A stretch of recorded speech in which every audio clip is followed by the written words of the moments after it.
Hi aspirants, welcome to do or die. ప్రతిరోజు current affairs మనం చేస్తూనే ఉన్నాం. మధ్యలో చిన్న బ్రేక్ తర్వాత ఇవాళ మనం కంటిన్యూ చేయడం జరుగుతుంది. సో ఇవాళటి ముఖ్యమైన current affairs competitive exam point of view లో మనం ఒకసారి చూద్దాం. అయితే ఫస్ట్ ఇంపార్టెంట్ థింగ్ వచ్చేసి మనకి కేంద్ర సాహిత్య అకాడమీ నుంచి న్యూస్ అనేది ఉండడం జరిగింది. సో ఈ యువ పురస్కారం, బాల పురస్కారం అనేవి న్యూస్ లో ఉన్నాయి. అయితే ఇక్కడ మనం చూసుకోవాల్సిన ఇంపార్టెంట్ థింగ్ ఏంటి అంటే మనకి సాహిత్య అకాడమీ గురించి నెక్స్ట్ స్లైడ్ లో మనము బేసిక్ ఇన్ఫర్మేషన్ అనేది కవర్ చేయడం జరుగుతుంది. ఎప్పుడైనా ఒక అవార్డు ఇచ్చినప్పుడు మనం చూడాల్సింది ఏంటి అంటే ఏ ఆర్గనైజేషన్ ఇస్తుంది, ఆ ఆర్గనైజేషన్ ఏదన్నా ఒక మినిస్ట్రీకి. ఇది ఇండియా లెవెల్లో చెప్తున్నాం. మనం ఆల్రెడీ రీసెంట్ గా కరెంట్ అఫైర్స్ కవర్ చేస్తున్నప్పుడు మనం చూసింది ఏంటి, జనరల్ గా ఏదైనా ఒక ప్రైజ్ గానీ అవార్డ్ గానీ ఇస్తే అది ఏ ఆర్గనైజేషన్ ఇస్తుంది, ఏ కంట్రీకి చెందింది, ఇలా ఇంటర్నేషనల్ వైజ్ అయితే ఏ కంట్రీకి చెందింది, ఏ కాంటెక్స్ట్ లో ఈ అవార్డ్స్ ఇవ్వడం జరుగుతుంది అంటే ట్రాన్స్లేటెడ్ బుక్స్ కి ఇస్తారా, ఒరిజినల్ బుక్స్ కి ఇస్తారా, ఒకవేళ ఇస్తే ఎలా పంచుకుంటారు, ఇలాంటివన్నీ లిటరరీ ఫీల్డ్ లో మనం చూడడం జరుగుతుంది. అయితే ఇవాళ ఇంపార్టెంట్ న్యూస్ ఏంటంటే సాహిత్య అకాడమీ రీసెంట్ గా యువ పురస్కారం, బాల పురస్కారం అనేది ఇవ్వడం జరిగింది. చాలా సార్లు మనం ప్రీవియస్ ఇయర్ క్వశ్చన్స్ చూసుకున్నట్లయితే సాహిత్య అకాడమీ అనేది ఆల్రెడీ న్యూస్ లో ఉంది. ఇంతకు ముందు మనం ఆల్రెడీ జ్ఞాన్పీఠ్ అవార్డ్ గురించి ఆల్రెడీ చూడడం జరిగింది. జ్ఞాన్పీఠ్ అవార్డ్ మనం ఆల్రెడీ డిస్కస్ చేసాము. అయితే జ్ఞాన్పీఠ్ అవార్డ్ అనేది ఏంటి అంటే హైయెస్ట్ లిటరరీ అవార్డు ఇండియాలో. దాని తర్వాత అవార్డు ఏంటి, సాహిత్య అకాడమీ అవార్డు. అయితే ఇప్పుడు ఈ న్యూస్ లో ఏముందో ఒకసారి చూద్దాము. అయితే ఇక్కడ రెండు పురస్కారాలు అండి, యువ పురస్కారం ఒకటి, బాల పురస్కారం అనేది ఒకటి ఇవ్వడం జరిగింది. అయితే ఈసారి ఇంపార్టెంట్ థింగ్ ఏంటి అంటే ఈ సాహిత్య అకాడమీ అవార్డ్ లో ప్రతిసారి మన కాన్స్టిట్యూషన్ లో ఎయిత్ స్కెడ్యూల్ లో మనకి 22 లాంగ్వేజెస్ ఉంటాయి. ఈ 22 లాంగ్వేజెస్ ప్లస్ ఇంగ్లీష్ కి ఇవ్వడం జరుగుతుంది. ప్లస్ ఇంగ్లీష్ ప్లస్ రాజస్థానీ, ఈ మొత్తం 24 పురస్కారాలు ఇవ్వడం జరుగుతుంది. కానీ ఈసారి 23 భాషల్లోనే ప్రచురించడం జరిగింది. 23 భాషల్లోనే ఈ అవార్డ్స్ ఇవ్వడం జరిగింది. మరి ఏ భాషకు గాను ఇంకా డిసైడ్ చేయలేదండి. డోంగ్రీ భాషకు ఇంకా ఇవ్వలేదు. సో ఇప్పుడు ఇంపార్టెంట్ న్యూస్, అసలు ఈ న్యూస్ లో దేని గురించి మాట్లాడుతున్నారంటే తెలుగు భాషకి గాను ఎవరికి యువ పురస్కారం వచ్చింది, ఎవరికి బాల పురస్కారం వచ్చింది అనేది ఇంపార్టెంట్ న్యూస్. మీరు ఇక్కడ చూసుకుంటే బాల పురస్కార విజేత గంగిశెట్టి శివకుమార్ కి అవార్డు రావడం జరిగింది. అలానే ప్రసాద్ సూరి అనే అతనికి మనకి అవార్డు రావడం జరిగింది. ఎవరికి ఏ అవార్డు వచ్చిందో ఒకసారి చూద్దాము.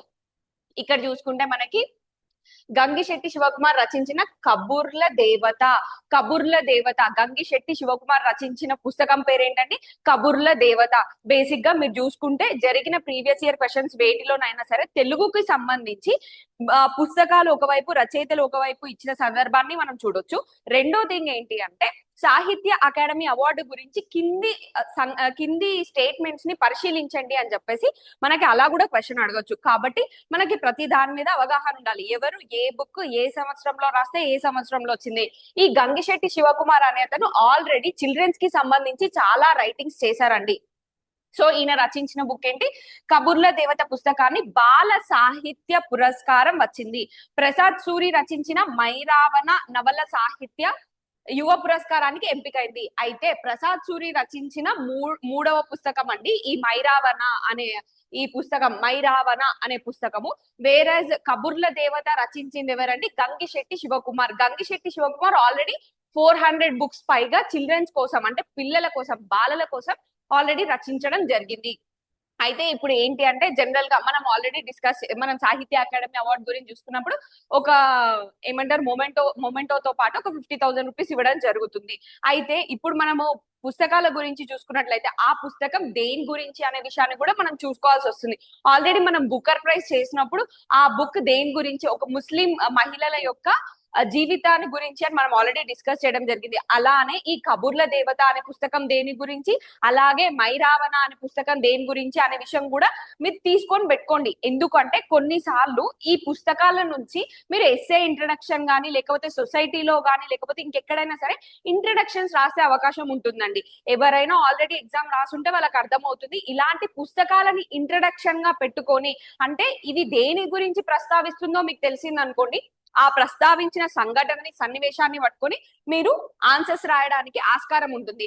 అయితే ఇక్కడ చూడండి, సూరాడ ప్రసాద్. ప్రసాద్ సూరి అసలు పేరు ఏంటంటే సూరాడ ప్రసాద్, కలం పేరు ప్రసాద్ సూరి. అంటే సూరాడ ప్రసాద్ అనేది ఆయన పేరు, ఆయన కలం పేరు ఏంటంటే ప్రసాద్ సూరి. ఇదే విషయం మనం ఎక్కడ మాట్లాడుకున్నాం, గుల్జార్ విషయంలో, జ్ఞాన్పీఠ్ అవార్డు విషయంలో మనం ఆల్రెడీ మాట్లాడుకోవడం జరిగింది. ఆయన కలం పేరు గుల్జార్, ఆయన పేరు ఏంటి అనేది నేను ఆ వీడియోలో పక్కగా మీకు చెప్పడం జరిగింది. ఆ వీడియో చూసిన ఎవరైనా సరే వాళ్ళ కమెంట్ సెషన్ లో తప్పకుండా కమెంట్ చేయండి. 2000లో విశాఖ జిల్లా రాంపల్లి మండలం వాడారం బిల్లి గ్రామంలో జన్మించారు. ఈయన ఎక్కడికి సంబంధించిన వ్యక్తి అండి, ఆంధ్రప్రదేశ్ విశాఖపట్నానికి చెందిన వ్యక్తి. ఎలమంచలి ప్రభుత్వ కాలేజీలో ఇంటర్మీడియట్ పూర్తి చేశారు. అవన్నీ ఇచ్చారండి. బేసిక్ గా ఈయన ఏ ఇయర్ లో ఏమేం చేశారని చెప్పి. ఈయన 3 బుక్స్ ఏంటి అంటే my name is Chiranjeevi, bachelor of fine arts అనేది మిగతా నవలలు, చేపల వేట జీవనాధారంగా ఉన్న వాడ బలిజల వలస జీవిత కథలకు జానపద వీరగాథను జోడించి రాసిన నవలే మైరావణ. బేసిక్ గా మైరావణ అనే పుస్తకం దేని గురించి అంటే వాడ బలిజల గురించి ఫర్ ద ఫస్ట్ టైం ఒక బుక్ రావడం జరిగింది. అదే మైరావణ. అది రాసింది ఎవరండి, ప్రసాద్ సూరి. ప్రసాద్ సూరి యొక్క ప్రసాద్ సూర్య అనేది కలం పేరు. మరి రాసిన పర్సన్ పేరు ఏంటండి, సూరాడ ప్రసాద్. సో ఇంకొకటి, 5 దశాబ్దాలకు పైగా సాహిత్య సేవ చేస్తున్న గంగిశెట్టి శివకుమార్ చిన్నారుల కోసం 400లకు పైగా కథలు రాశారు. ఈయన నెల్లూరు జిల్లా వాసండి. 2012లో ఉద్యోగ విరమణ పొందారు. తొలినాళ్లలో చందమామకు ఉప సంపాదికను సేవలు అందించారు. బేసిక్ దీని ఏంటంటే చిల్డ్రన్ స్టోరీస్ రాయడంలో దిట్ట అని చెప్పుకోవచ్చు. ఈసారి బాల పురస్కారం అనేది ఎవరికి వచ్చిందండి, గంగిశెట్టి శివకుమార్. యువ పురస్కారం ఎవరికి వచ్చిందండి, ప్రసాద్ సూరి, సూరాడ ప్రసాద్. ఇవి 2 గుర్తు పెట్టుకోవాల్సిన విషయాలు. అయితే ఇక్కడ ఇంకొక ఇంపార్టెంట్ థింగ్ ఏంటి అంటే మనము సాహిత్య అకాడమీ గురించి కూడా ఒకసారి చూసుకోవాల్సి ఉంటుంది. సాహిత్య అకాడమీ అనేది ఏ పర్టికులర్ మినిస్ట్రీ కిందికి వస్తుందంటే మినిస్ట్రీ ఆఫ్ కల్చర్ కిందికి వస్తుంది. అసలు సాహిత్య అకాడమీ అవార్డు ఎందుకు ఇస్తారు, ఫస్ట్ మీరు అది గుర్తుపెట్టుకోండి. సాహిత్య అకాడమీ అవార్డు ఎందుకు ఇస్తారంటే లిటరేచర్ ని ఎంకరేజ్ చేయడానికి, ప్రతి లాంగ్వేజ్ లో ఉన్న లిటరేచర్ ని దాని యొక్క ఉనికిని పోనివ్వకుండా వాటి యొక్క ఉనికిని ఎవరైతే కాపాడుకుంటూ వస్తున్నారో వాళ్ళకి ఈ అవార్డ్స్ ఇవ్వడం జరుగుతుంది అనమాట. అయితే ఏ ఇయర్ నుంచి స్టార్ట్ చేశారు అనేది ఒకసారి మనం చూద్దాము. సాహిత్య అకాడమీ హ్యాస్ రీసెంట్లీ నేమ్డ్, చూడండి, 23 విన్నర్స్, 23 మందిని యువ పురస్కారానికి, 24 మందిని బాల పురస్కారానికి ఎంపిక చేయడం జరిగింది. నేను ఆల్రెడీ చెప్పాను. ఇక్కడ తగ్గిన ఒకరెవరు అని అంటే డోంగ్రీ భాషకి చెందిన వాళ్ళని ఈసారి ఎంపిక చేయలేదు. 23 మందిని యువ పురస్కారానికి, 24 మందిని బాల పురస్కారానికి ఎంపిక చేయడం జరిగింది. It's an India's National Academy of Letters and only institution that promotes literary activities across 24 national languages, 22 scheduled languages plus English and Rajasthani. మనం ఆల్రెడీ ఈ విషయాలు మాట్లాడేసుకున్నాం. అయితే ఈ పర్టికులర్ ఆర్గనైజేషన్ ఫార్మల్లీ ఎప్పుడు ఎస్టాబ్లిష్ అయిందండి, 1954లో సాహిత్య అకాడమీ అనే ఒక ఆర్గనైజేషన్ ఏర్పాటైంది. ఇది దేని కింద నేను ఆల్రెడీ చెప్పాను, సొసైటీస్ రిజిస్ట్రేషన్ యాక్ట్ 1860 కింద ఈ సాహిత్య అకాడమీ అనే ఒక ఆర్గనైజేషన్ రావడం జరిగింది. ఇక్కడ ఇంపార్టెంట్ థింగ్ ఏంటంటే మినిస్ట్రీ ఆఫ్ కల్చర్ కిందికి వస్తుంది.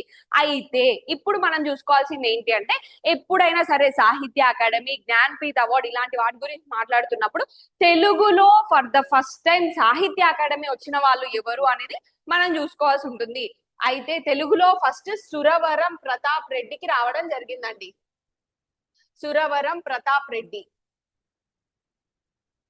ఎప్పుడైనా గుర్తుపెట్టుకోండి, న్యూస్ లో ఏవైనా అవార్డ్స్, జ్ఞాన్పీఠ్ గానీ సాహిత్య అకాడమీ గానీ ఉంటే మనం చూసుకోవాల్సిన ఫస్ట్ థింగ్ ఏంటి, తెలుగులో ఈ అవార్డ్ ఫస్ట్ ఎవరికి వచ్చింది, ఏ సంవత్సరంలో వచ్చింది, ఏ నవలకు వచ్చింది అనేది మీరు ఒకసారి చూసి పెట్టుకుంటే మీకు అది చాలా హెల్ప్ అవుతుందండి. సో ఇక్కడ సాహిత్య అకాడమీ గురించి ఇదండి న్యూస్ లో. నెక్స్ట్ వచ్చేసి ఆపరేషన్ సింధు. ఆపరేషన్ సింధు అనేది న్యూస్ లో ఉంది. అయితే ఈ ఆపరేషన్ సింధు గురించి మనం చూద్దాము. బేసిక్ గా ఎవరైతే కరెంట్ అఫైర్స్ ఫాలో అవుతున్నారో అందరికీ తెలుసు, చాలా టెన్షన్ వాతావరణం వరల్డ్ ఎరినాలో ఆల్రెడీ ఏర్పడింది. ఏ 2 కంట్రీస్ మధ్యన, ఇండియా అండ్ పాక్ ఆల్రెడీ అయిపోయిందండి. ఇప్పుడు ఏ 2 కంట్రీస్ మధ్యన వార్ లైక్ సిచ్యువేషన్ ఉంది అంటే ఇజ్రాయెల్ అండ్ ఇరాన్ మధ్యన వార్ లైక్ సిచ్యువేషన్ ఆల్రెడీ ఏర్పడింది. అయితే దాన్ని అనుసరించి ఆపరేషన్ సింధు అనేది ప్రస్తుతం న్యూస్ లో ఉంది. అయితే అందరూ కన్ఫ్యూజ్ అయ్యే 2 థింగ్స్ ఏంటంటే ఆపరేషన్ సింధూర్ అనేది ఆల్రెడీ మనం మాట్లాడుకున్నాం. ఆపరేషన్ సింధూర్ ఎక్కడ చేశారు, ఏ కాంటెక్స్ట్ లో చేశారు, ఏ కంట్రీస్ మధ్యన మనం ఆల్రెడీ అన్ని డిస్కస్ చేసాము. ఇప్పుడు న్యూస్ లో ఉంది ఏంటంటే ఆపరేషన్ సింధు అనేది న్యూస్ లో ఉంది. India recently announced launching operation Sindhu to evacuate Indian nationals from Iran. Basic గా ఇరాన్ కి మరియు ఇజ్రాయెల్ కి మధ్యన గొడవ చెలరేగుతుందండి. ఆల్రెడీ వార్ సిచ్యుయేషన్ ఉందని చెప్పాను కదా. అయితే ఇరాన్ నుంచి మన నేషనల్స్ ఎవరైతే ఉన్నారో అక్కడ నుంచి వాళ్ళని ఎవాక్యుయేట్ చేయడానికి ఇండియా తీసుకొచ్చిన ఒక ఆపరేషన్ ఏంటండి, ఆపరేషన్ సింధు. అయితే ఈ ఆపరేషన్ సింధులో ఏం జరుగుతుంది అని అంటే ఆల్మోస్ట్ 10,000 మంది మన నేషనల్స్ ఇరాన్ లో ఉన్నారండి. బేసిక్ గా అక్కడ ఉన్నది ఎవరు అనంటే ముఖ్యంగా స్టూడెంట్స్, లేకపోతే ఇంకా అక్కడికి వేరే వేరే పనుల మీద వెళ్ళిన నేషనల్స్ ఎవరైతే ఉన్నారో, ఇండియన్స్ ఎవరైతే అక్కడ చిక్కుకున్నారో వాళ్ళని సురక్షితంగా ఇండియా చేర్చడం కోసం ఇండియా చేపట్టిన ఆపరేషన్. అందులో ఆల్మోస్ట్ ఇరాన్ లో ఎంత మంది ఉన్నారు నేషనల్స్ అనే అంచనా ఇండియా దగ్గర ఉంది అంటే 10,000 మంది ఉన్నారండి. దాంట్లో ఆల్మోస్ట్ 6,000 మంది స్టూడెంట్సే ఉన్నారు. అయితే ఇక్కడ పరిస్థితి ఏంటంటే ఇరానియన్ ఎయిర్ స్పేస్ అనేది ప్రస్తుతం షట్ డౌన్ చేసేసారు. ఇప్పుడు మనం చూసుకుంటే ఆపరేషన్ సింధు టైంలో మనకి ఎప్పుడైతే పెహల్గామ్ అటాక్ జరిగిందో ఎయిర్ స్పేస్ షట్ డౌన్ చేయడం జరిగింది.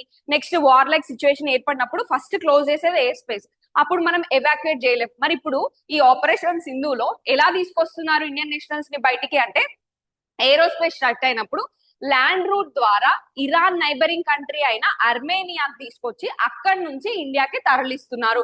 ఇది గుర్తుపెట్టుకోండి. ఇది మీకు ఎలా అర్థమవుతుంది, ఎందుకు మనం బార్డరింగ్ కంట్రీస్ చదువుకోవాలో మీకు ఇప్పుడు అర్థమైందా? ఒక ఆఫీసర్ గా మీరు ఆలోచించండి. ఒకవేళ ఈ ఎవాక్యుయేషన్ ప్రాసెస్ లో మీరు పార్ట్ అనుకోండి, దగ్గరలో మనకంటూ మంచి సంబంధాలు ఉన్న ఒక కంట్రీని చూస్ చేసుకొని అందరి నేషనల్స్ అక్కడికి తరలించి అక్కడి నుంచి మన కంట్రీకి తరలిస్తాము. సో ఇక్కడ చూసుకుంటే బేసిక్ గా నార్త్ ఇరాన్ నుంచి ఎరవాన్ అర్మేనియా ఇక్కడి వరకు తీసుకొచ్చి Nurduz Agarak border crossing was used. Basic గా ఏ బార్డర్ యూజ్ చేసి అర్మేనియా తరలించారు అనేది ఇంపార్టెంట్ అవుతుంది. ఇప్పుడు ప్రస్తుతం ఈ ఆపరేషన్స్ ఇందులో భాగంగా ఎంత మందిని బయటికి తీసుకొచ్చాం, నార్త్ ఇరాన్ నుంచి 110 మందిని ఆల్రెడీ బయటికి తీసుకురావడం జరిగింది. ఇరాన్ బార్డర్స్ ఏ కంట్రీస్ తో ఉన్నాయి అనేది మనం ఒకసారి చూసుకోవాల్సి ఉంటుంది. ఎందుకంటే న్యూస్ లో ఉన్న ప్రతిసారి మనం అడిగే విషయాలు ఏంటంటే ఈ పర్టికులర్ కంట్రీస్ లో ఏవి బార్డరింగ్ కంట్రీస్ లేదా ఏవి బార్డరింగ్ కంట్రీస్ కాదు అనే విషయాన్ని మనం తరచుగా అడగడం చూస్తూనే ఉంటాము. అర్మేనియా, అజర్బైజాన్, తుర్క్మెనిస్తాన్ నార్త్ లో ఉన్నాయండి. It shares borders with Afghanistan and Pakistan to east, Iraq to the west, Turkey to the north west and has southern Coast line along with Persian Gulf and Gulf of Oman. So ఇవి important things అవుతాయండి. మనకి Persian Gulf, Gulf of Oman అనేవి రెండు కూడా important. వాటి bordering countries కూడా చూసుకోండి. Questions ఎక్కడి నుంచో అడగరండి, జరుగుతున్న కరెంట్ అఫైర్స్ నుంచి కనెక్ట్ చేసుకొని మాత్రమే క్వశ్చన్స్ అడగడం జరుగుతుంది. అయితే ఇప్పుడు మనకి ఈ ఆపరేషన్ న్యూస్ లో ఉంది కాబట్టి నెక్స్ట్ మనం చూడాల్సింది ఏంటి, ఇలాంటి ఆపరేషన్స్ ఇండియా ఇంతకు ముందు ఏం చేసింది అనేది మనం తరచుగా చూస్తున్నాము. ఏదో ఒక ఆపరేషన్ అనేది న్యూస్ లో ఉంటూనే ఉంది.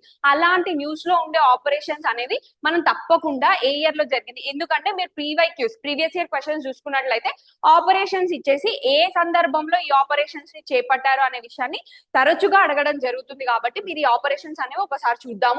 ఆపరేషన్ కావేరి అనేది 2023లో చేసాము. ఏ కంట్రీలో చేసాము అంటే సుడాన్ అనే కంట్రీలో చేయడం జరిగింది. దేనికోసం అంటే evacuation during violent military clashes.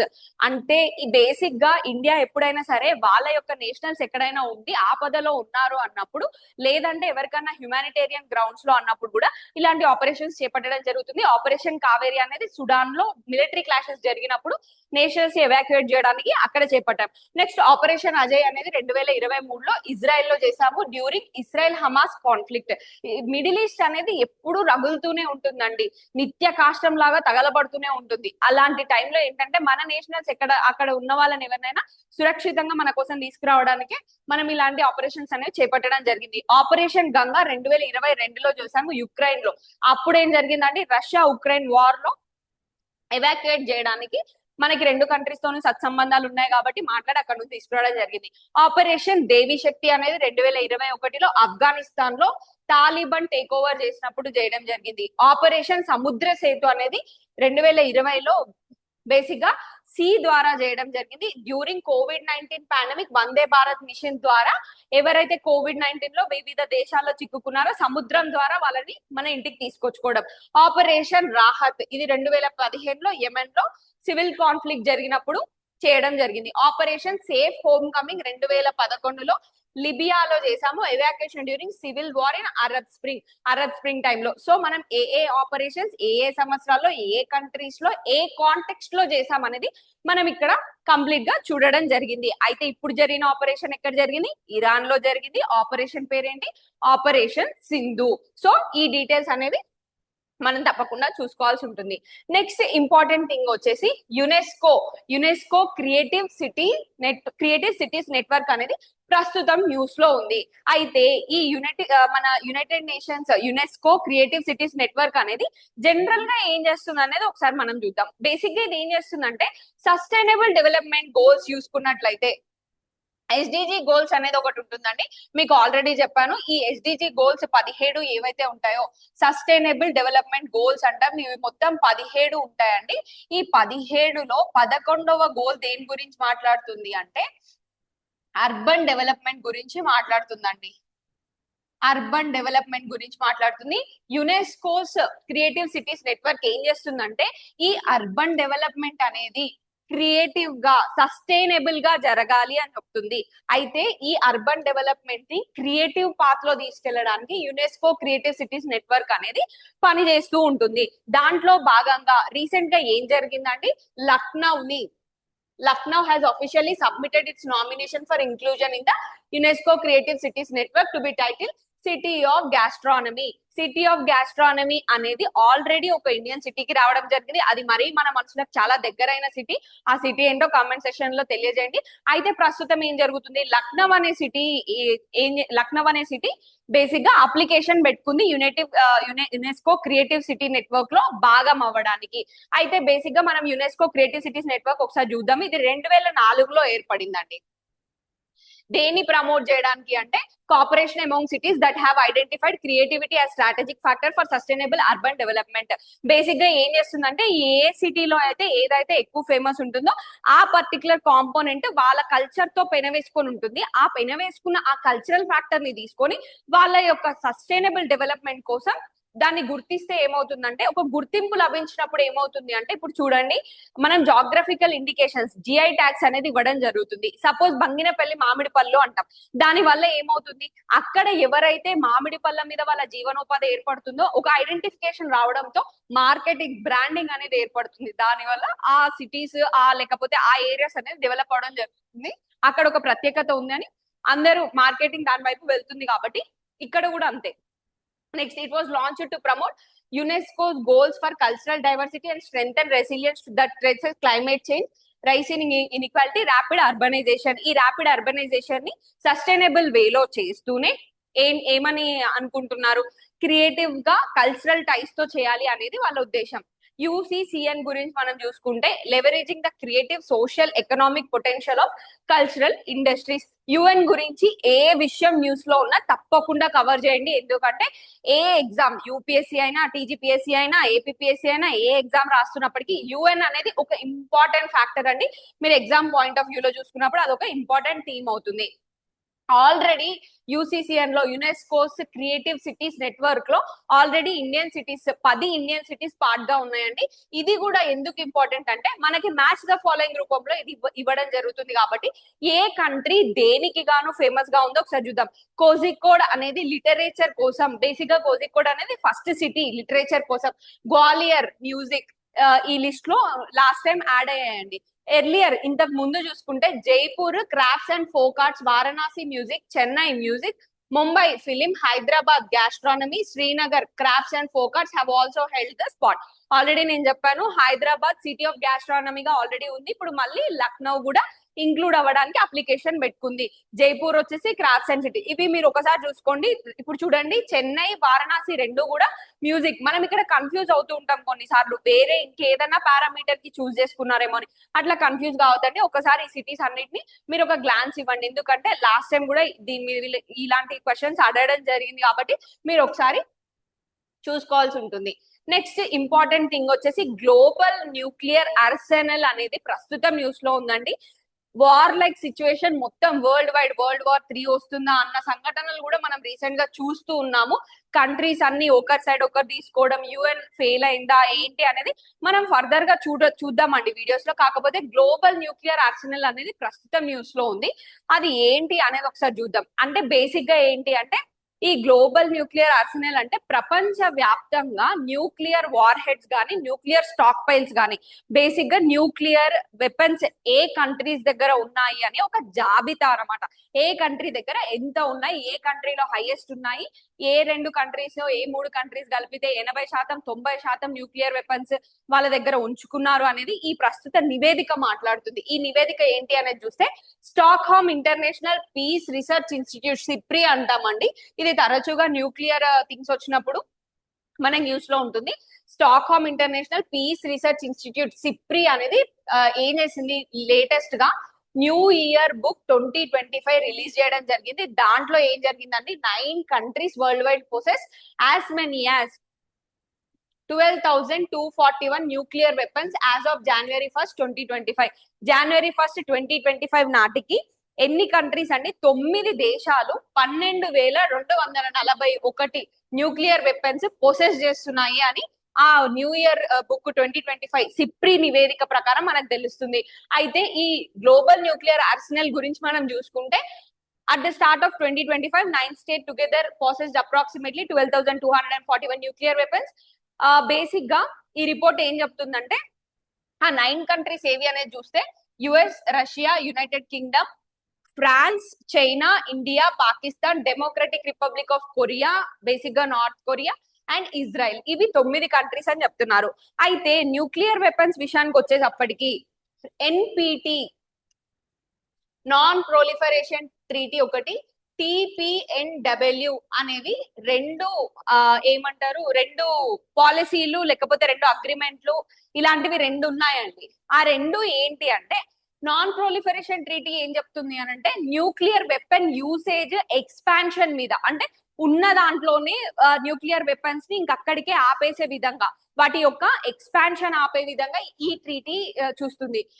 టిపిఎన్డబ్ల్యూ అనేది ఏం చూస్తుంది అని అంటే న్యూక్లియర్ వెపన్స్ ఇదేమో ఎక్స్పాన్షన్ ఆపుతుంది, ఇదేమో పొసెసింగ్ అంటే ఆల్రెడీ ఉన్న న్యూక్లియర్ వెపన్స్ ని ఇంక అక్కడి వరకే అసలు వాటి యొక్క యూసేజే వద్దు అని చెప్తుంది అనమాట. ఈ 2 ట్రీటీలు అనేవి న్యూక్లియర్ వెపన్స్ గురించి మీరు చూసుకున్నప్పుడు ది మోస్ట్ ఇంపార్టెంట్ థింగ్స్ అవుతాయండి. ఇవి ఏ ఆర్గనైజేషన్ తీసుకొచ్చింది ఏంటి, వాటి యొక్క పనితీరు ఏంటి అనేది మీరు ఒకసారి గూగుల్ సెర్చ్ చేసి చూడండి, మీకు అర్థం అవుతుంది. అయితే ఇక్కడ ఇంపార్టెంట్ థింగ్ ఏంటి అని అంటే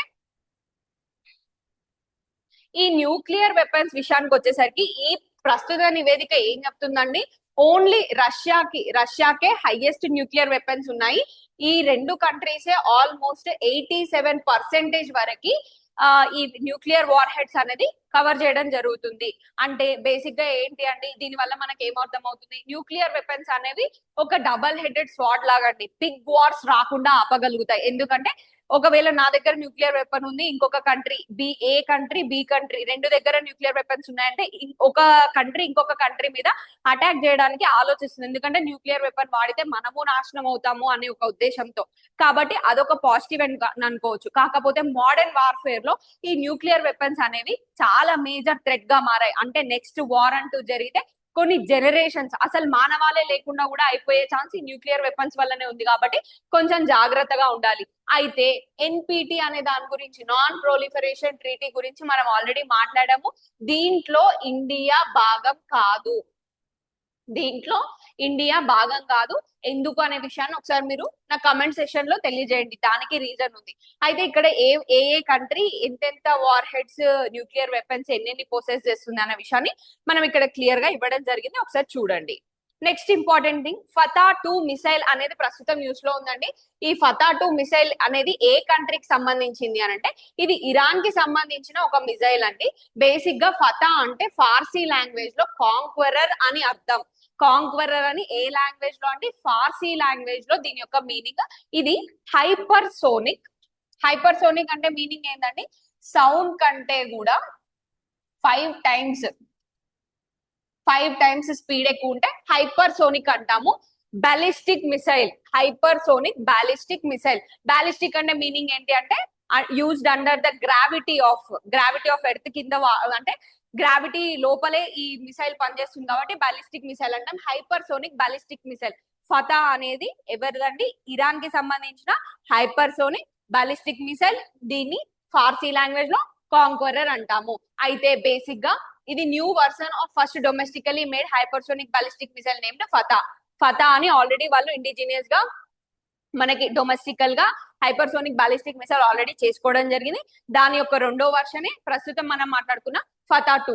అయితే బేసిక్ ఫీచర్స్ ఏంటి ఈ హైపర్సోనిక్ అంటే? హైపర్సోనిక్ గ్లైడ్ వెహికల్ ఉంటుంది, warhead that can manoeuvre and glide at hypersonic speed. It uses liquid fuel rocket propellant. ఏ ప్రొపెలెంట్ యూజ్ చేస్తుంది? లిక్విడ్ ఫ్యూయల్ యూజ్ చేస్తుంది. Liquid fuel engine has the ability to adjust the thrust force. So ఇవి basic information అండి Fattah 2 గురించి. International energy agency అనేది ప్రస్తుతం news లో ఉంది. ఇంటర్నేషనల్ ఎనర్జీ ఏజెన్సీ అనేది ప్రస్తుతం న్యూస్ లో ఉంది. ఆల్రెడీ మనం మాట్లాడుకున్న ఎన్పిటి గానీ టిపిఎన్డబ్ల్యూ గానీ ఇలాంటివన్నీ ఐఏఈఏ కిందికి వస్తుంది. అయితే ఇప్పుడు ప్రస్తుతం ఐఈఏ గురించి మాట్లాడుతున్నాం. ఇది దేంట్లో భాగం? అసలు ఇది దేని గురించి మాట్లాడుతుంది? ప్రస్తుతం న్యూస్ లో ఎందుకు ఉంది అనే విషయాన్ని మనం ఒకసారి చూడడానికి ట్రై చేద్దాం. India the world's third largest oil consuming importing nation. ఇది యాజ్ ఇట్ ఈస్ గా మీకు ఒక ఇంట్రడక్షన్ లో రావచ్చు. ఎక్కడ ఇంట్రడక్షన్ లో రావచ్చు? ఎకానమీలో ఎప్పుడైతే మీరు ఇంపోర్ట్స్ గురించి మాట్లాడతారో, ఇంపోర్ట్స్ లేదా మనకి రూపీ డిప్రిసియేషన్ గురించి మాట్లాడినప్పుడు గానీ ఇలాంటి పాయింట్స్ అనేవి మీరు ఇంట్రడక్షన్ లో గానీ సబ్స్టాన్షియేషన్ పాయింట్ లో గానీ ఇవి మీరు ఎగ్జాంపుల్ కింద రాయడానికి ప్రూవ్ చేయడం, ఏదైనా ఒక పాయింట్ ప్రూవ్ చేసుకోవడానికి మీరు ఇది రాసుకోవడానికి ఆస్కారం ఉంటుంది. కాబట్టి ఇండియా అనేది ఏంటండి? Third largest oil consuming importing nation కిందకి వస్తుంది. Will lead global oil demand growth by large margin adding a steep 1 million barrels per day by 2030. 2030 కల్లా ఎన్ని బ్యారెల్స్ ఒక రోజు పడతాయి అంటున్నారు? 1 మిలియన్ బ్యారెల్స్ ఇంపోర్ట్ చేసుకునే స్టేజ్ కి ఇండియా ఎదుగుతుంది అని చెప్తున్నారు. ఇంటర్నేషనల్ ఎనర్జీ ఏజెన్సీ ఐఈఏ అంటే ఇంటర్నేషనల్ ఎనర్జీ ఏజెన్సీ రీసెంట్ గా రిపోర్ట్ లో చెప్పింది. అయితే ఇప్పుడు మనం ఇంటర్నేషనల్ ఎనర్జీ ఏజెన్సీ గురించి చూద్దాం. ఇంటర్నేషనల్ ఎనర్జీ ఏజెన్సీ అనేది ఒక ఆటోనోమస్ ఇంటర్ గవర్నమెంటల్ ఆర్గనైజేషన్ అండి. ఇది దేని కిందికి వస్తుందంటే మనకి ఓఈసిడి కిందికి ఇది వస్తుంది. ఓఈసిడి అంటే Organisation for Economic Cooperation and Development అనే ఒక ఆర్గనైజేషన్ లో ఇది ఒక ఆటోనమస్ ఇంటర్ గవర్నమెంటల్ ఆర్గనైజేషన్ అనమాట. దీంట్లో సబ్ పార్ట్ ఈ ఫ్రేమ్ వర్క్ లో ఇది సబ్ పార్ట్. ఐఈఏ అనేది 1974లో ఏర్పడడం జరిగిందండి. 1974 లో ఇంటర్నేషనల్ ఎనర్జీ ఏజెన్సీ రావడం జరిగింది. బేసిక్ గా ఇది ఎక్కడ బేస్ అయి ఉంది అని అంటే ప్యారిస్ ఫ్రాన్స్ లో ఉందండి. It is created in 1974 to help collective response to major disruptions in supply of oil. అయితే ఈ ఆర్గనైజేషన్ ఒక ముఖ్య ఉద్దేశం ఏంటి అంటే గుర్తుపెట్టుకోండి, ఐఈఏ దేనికోసం పనిచేస్తుంది అంటే ఈ ఆయిల్ రిసోర్సెస్ ఉన్న కంట్రీస్ ని నాన్ రిసోర్సెస్ అంటే దీంట్లో పార్ట్ అయిన కంట్రీస్ ఏవైతే ఉంటాయో ఆ కంట్రీస్ నాన్ కంట్రీస్ తో ట్రీటీస్ చేసుకోవడానికి హెల్ప్ చేస్తుంది. ఇంకొకటి మార్కెట్ లో బిగ్ డిస్ట్రప్షన్స్ రాకుండా హెల్ప్ చేస్తుంది. ఇంకొక విషయం ఏంటి అంటే ప్రైస్ అనేది మరీ హై కాకుండా మరీ లో కాకుండా ఫ్లక్చుయేషన్స్ రాకుండా రిసోర్సెస్ అనేవి సమానంగా పంచడానికి మార్కెట్ ఒక విధి విధానంలో వెళ్ళడానికి ఈ ఆర్గనైజేషన్ బేసిక్ గా ఏర్పాటైంది. బేసిక్ గా ఆయిల్ సెక్యూరిటీ మెయింటైన్ చేస్తుంది, అలానే ఎఫిషియన్సీ ఇన్ ఆయిల్ కూడా తీసుకురావడానికి ట్రై చేస్తుంది అనమాట.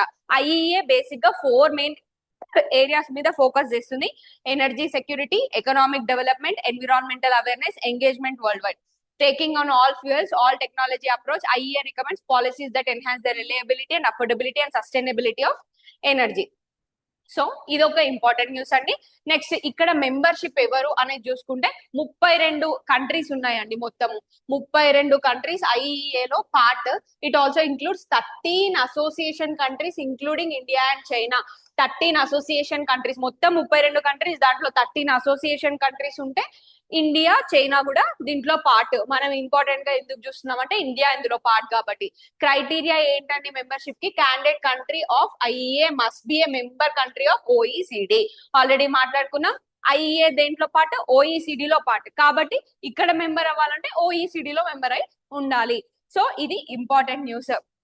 గుర్తుపెట్టుకోండి. నెక్స్ట్ ఇంపార్టెంట్ ఏంటంటే ర్యాపిడ్ న్యూస్. అంటే దీనికి అంత ఎక్స్ప్లెనేషన్ అవసరం లేదు, బట్ మీరు కొన్ని గుర్తుపెట్టుకోవాల్సిన అంశాలు ఏంటి, ఒక క్విక్ గా ఒక రివిజన్ అనేది ఒక క్విక్ గా ఒకసారి చూసేద్దాము. అయితే ఇక్కడ ఇంపార్టెంట్ థింగ్ ఏంటి అంటే ప్రతిసారి చెప్తూనే ఉంటాను, ఏంటి ఏమన్నా వాల్కెనోస్ ఎరప్ట్ అవ్వడం, టోర్నాడోస్ రావడం ఇలాంటివి జరిగినప్పుడు అవి ఇంపార్టెంట్ గా మనం ఆ పర్టికులర్ ఇయర్ లో గుర్తుపెట్టుకోవాలి.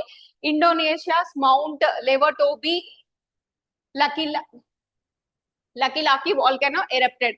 ఇండోనేషియాలో ఈ పర్టికులర్ మౌంటైన్ అనేది వాల్కెనో అనేది ఎరప్ట్ అవ్వడం జరిగింది. Next eighth edition of exercise Shakti. Exercise Shakti ఏ రెండు కంట్రీస్ అండి? బేసిక్ గా ఇది ఒక military exercise, India and France కి సంబంధించింది. 18th జూన్ నుంచి 1st జూలై 2025 వరకు ఎక్కడ జరుగుతుంది అంటే లా క్యావెలరీ ఫ్రాన్స్ లో జరుగుతుంది. లా క్యావెలరీ ఫ్రాన్స్ లో 8th edition mission Shakti military exercise అనేది ఇండియా ఫ్రాన్స్ కి సంబంధించింది. ఎక్కడ జరుగుతుంది? 8th ఎడిషన్ ఫ్రాన్స్ లో జరుగుతుంది. Next India PM historic visit to Cyprus అనే ఒక కంట్రీకి పిఎం మోడీ 23 years తర్వాత విజిట్ చేయడం జరుగుతుందండి. అక్కడ ఇంకొక ఇంపార్టెంట్ గుర్తుపెట్టుకోవాల్సింది ఏంటంటే grand cross of order of Makarios 3 of Cyprus అనేది ప్రధానమంత్రి మోడీకి ఇవ్వడం జరుగుతుంది. ఈ grand cross of order of Makarios 3 of Cyprus అనేది ఏంటి అంటే highest civilian order of India ఏంటండి? కమెంట్ సెషన్ లో తెలియజేయండి. ప్రతి కంట్రీస్ కి హైయెస్ట్ సివిలియన్ ఆర్డర్. బేసిక్ గా మనము ప్రధాన మంత్రి మోడీ గురించి చూసుకున్నప్పుడు రీసెంట్ పాస్ట్ లో చాలా కంట్రీస్ వాళ్ళ యొక్క హైయెస్ట్ సివిలియన్ ఆర్డర్ అనేది ప్రధాన మంత్రి మోడీ మీద కన్ఫర్ చేయడం జరిగింది. అలాంటప్పుడు ఏంటి అంటే మళ్ళీ గుర్తుపెట్టుకోండి, ఇది ప్రీవియస్ ఇయర్ లో చాలా సార్లు మనం చూసిన ట్రెండ్ ప్రకారం ఏంటి అంటే ఏ కంట్రీ ఏ హైయెస్ట్ సివిలియన్ ఆర్డర్ జతపరచమని ఇవ్వడం జరగవచ్చు, లేదంటే రీసెంట్ గా ఇది ఇచ్చారు, ఇది హైయెస్ట్ సివిలియన్ ఆర్డరా మిలిటరీ ఆర్డరా, ఇలాంటి క్వశ్చన్స్ అడుగుతారు. కాబట్టి గుర్తుపెట్టుకోండి, grand cross of order of Makarios 3 of Cyprus అనేది ఏంటి? Highest civilian order of Cyprus. ఇది ఇక్కడ ఇవ్వడం జరిగింది. నెక్స్ట్ ఇంపార్టెంట్ న్యూస్ ఏంటంటే వరల్డ్ క్రొకడైల్ డే అనేది 17th జూన్ రోజు మనము జరుపుకోవడం జరిగింది. ఇండియా కమెమరేట్స్ 50 years కంప్లీట్ చేసుకున్నారు. క్రొకడైల్ కన్సర్వేషన్ ప్రాజెక్ట్ 1975 నుంచి 2025 వరకు ఈ ప్రాజెక్ట్ ఉంటుంది. With Odisha emerging as epicentre of this pioneering ecological effort. Basic గా ఏ స్టేట్ అండి పయనీరింగ్ అంటే చాలా మంచి ఎఫర్ట్స్ పెట్టిన స్టేట్ ఏంటి అని అంటే ఒడిశా అనేది ఎమర్జింగ్ స్టేట్ గా ఈ పయనీరింగ్ ప్రాజెక్ట్ లో ఒడిశా మంచి పేరు తెచ్చుకోవడం జరిగింది. నెక్స్ట్ షిప్కీలా పాస్ అనేది ప్రస్తుతం న్యూస్ లో ఉంది. షిప్కీలా పాస్ 3930 meters ఎక్కడ ఉందండి? హిమాచల్ ప్రదేశ్ లో కిన్నౌర్ అనే డిస్ట్రిక్ట్ లో ఈ పాస్ ఉండడం జరిగింది. బేసిక్ గా ఇది ఏ రెండు కంట్రీస్ మధ్యన బార్డర్ లో ఉంది? ఇండియా చైనా బార్డర్ లో ఉంది. Open to domestic tourist to Boost border land economies. Basic గా ఇవి టూరిస్ట్ కి ఓపెన్ చేయడం వల్ల ఏం జరుగుతుంది అంటే మనకి అక్కడ ఉండే ఎకానమీస్ ఏవైతే ఉంటాయో అవి థ్రైవ్ అవ్వడం జరుగుతుంది. మనం వెళ్ళి అక్కడ ప్లేసెస్ చూడడానికి ఈ నార్త్ లో బేసిక్ గా బార్డర్ డిస్ట్రిక్ట్స్ కానీ బార్డర్ స్టేట్స్ కానీ పాయింట్ ఏంటంటే వీళ్ళ ఎకానమీస్ మేజర్ గా టూరిజం మీద డిపెండ్ అయి ఉంటాయి. కాబట్టి ఈ మిలిటరీ వాళ్ళు కొంచెం ఎక్కువ సేఫ్టీ ప్రొవైడ్ చేసి వాళ్ళకి ఈ ఎకానమీస్ అనేవి థ్రైవ్ అవ్వడానికి హెల్ప్ చేస్తుంది. Next enhances strategic connectivity, promotes cultural tourism. Basic గా ఏం జరుగుతుంది అనేది మనము ర్యాపిడ్ గా ఇంపార్టెంట్ న్యూసెస్ చూసాము. అలానే వివిడ్ గా అంటే చాలా క్లియర్ గా మిగతా టాపిక్స్ కి ఎక్కడైతే సబ్స్టాన్షియేషన్ అవసరం ముందు వెనక చదవాల్సిన అవసరం ఉందనుకున్నామో అవి ఆల్రెడీ కవర్ చేయడం జరిగింది. సో ఇవాళటి కరెంట్ అఫైర్స్ మీకు నచ్చినట్లయితే తప్పకుండా సబ్స్క్రైబ్ చేయండి. మీ ఆస్పిరెంట్స్ ఎవరైతే కాంపిటేటివ్ ఎగ్జామ్స్ కి ప్రిపేర్ అవుతున్నారో వాళ్ళకి ఈ వీడియోని షేర్ చేయండి. Thank you for watching this video.